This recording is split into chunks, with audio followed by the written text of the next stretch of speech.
So, yeah, hey, I know I haven't made a fantastic video, like what am I talking about? I haven't done any, Google Maps videos in a while, so I thought I'd do one. Yeah, so,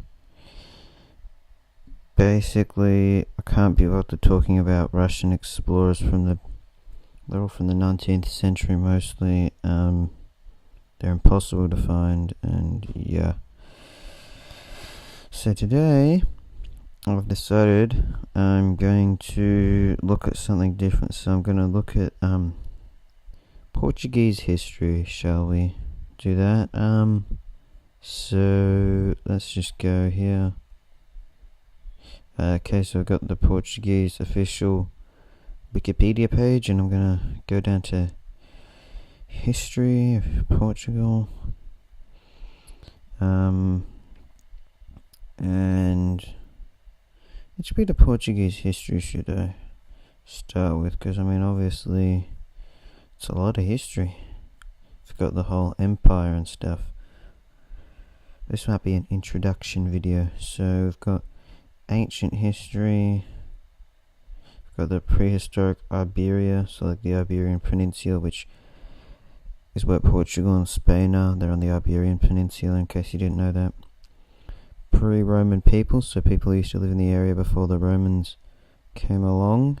Roman conquest of Hispania, which is what they called the region. Romanization of Hispania, so as the Romans began to make the tribal people who used to live there, the pre-Roman people, shall we say, more Roman. Then we had the Roman province of Lusitania. I don't know if that's correct. And then Galicia. So those are both Roman provinces. Then we have the Suebi kingdom, which was like some Germanic people who came in and invaded what is modern day Portugal and made a kingdom as a successor of the Roman Empire. And we also had the Visigothic kingdom, who basically ruled the entire Iberian Peninsula.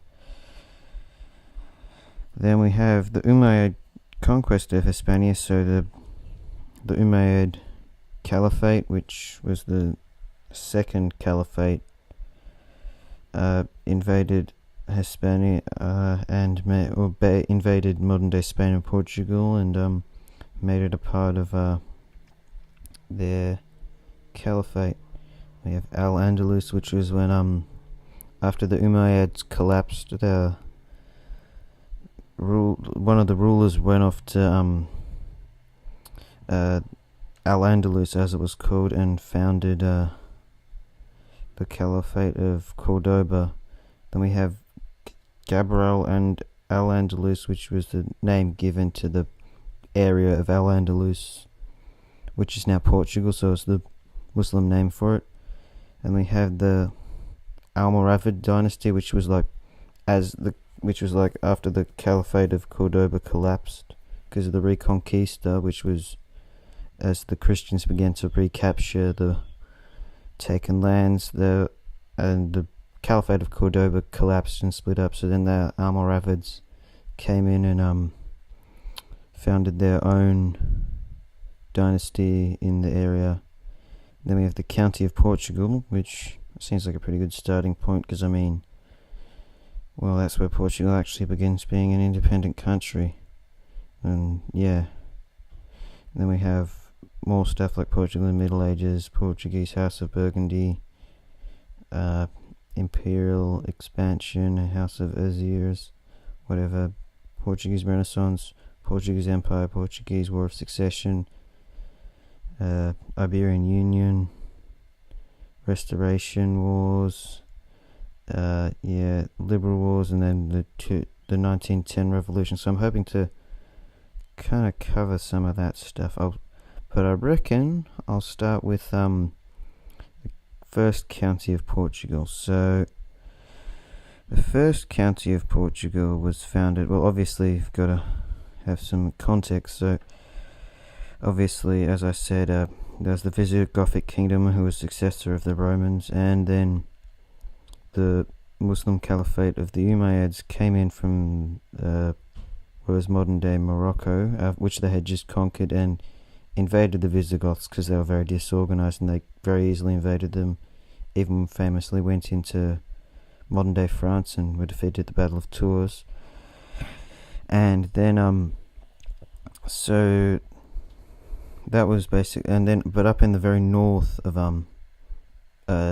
modern-day Spain was the Kingdom of Asturias, which slowly over the years, this was in about the, I think it was the seven. Yeah, it was in the 700s. Well, the invasion happened in the late 600s, so in the 700s, then we had the slow fight back of Asturias, and after a while, they eventually managed to get a strong foothold in the north. So that's kind of where the story begins. So in 868, the town of modern-day Porto was captured by Vermente Pires, and this new land that was captured was then given to him by, he was made a count of this new land by Alfonso III of Asturias. So he was basically in charge of this border region, which was the founding of the County of Portugal. So that's how Portugal began. And then a few decades later, the County of Coimbra, which was formed after Hermenegildo Diego Garveles invaded and captured Coimbra. So that was how then to the south of that was the County of Coimbra, which meant that Portugal was no longer like a border county, and Coimbra is now in modern day Portugal.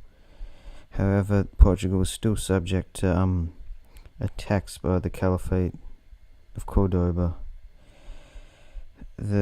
especially when Cordoba came under the leadership of Almorza, who was a big leader, who was like the last great leader of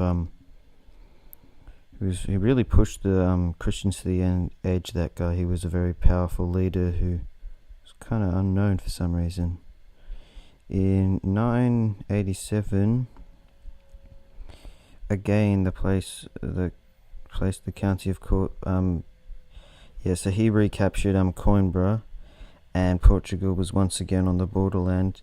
By now they were a subject state of the Leonese kingdom, because Asturias broke up into separate little kingdoms. So they had Leon, Castile, and Galicia. They were the three kingdoms, and they constantly split up and unite and stuff. And then they had Aragon in the east, which got involved as well, and of course Navarre as well. So it all was very complicated. And then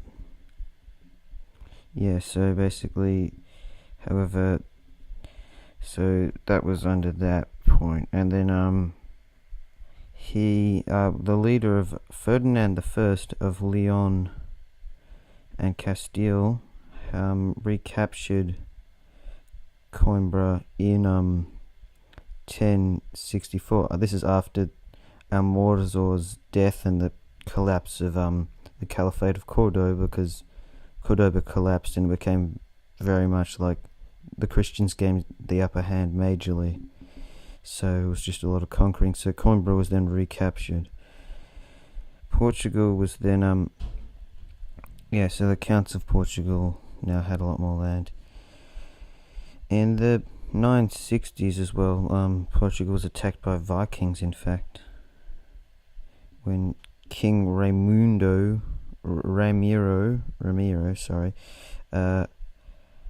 fell out with them. So yeah, that happened as well. But basically, a big thing that happened in Portugal was the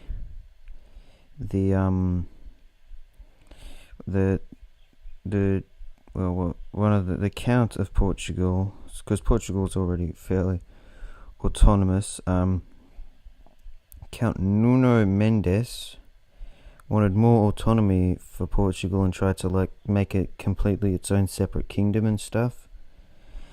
However, he was defeated at the Battle of Pestoro, or Pedroso by King Garcia II of Galicia, and was basically the county of Portugal was then abolished after that, and just became, the independent county was abolished and became a part of the Crown of Galicia. So that was kind of the end of the first county of Portugal, but that's not the end of the story. So next time I'll talk about the second county of Portugal, and then I'll talk about more stuff after that, so then Portugal will then eventually become a kingdom and stuff, and will end up growing into a great state and conquering much of the world. Bye.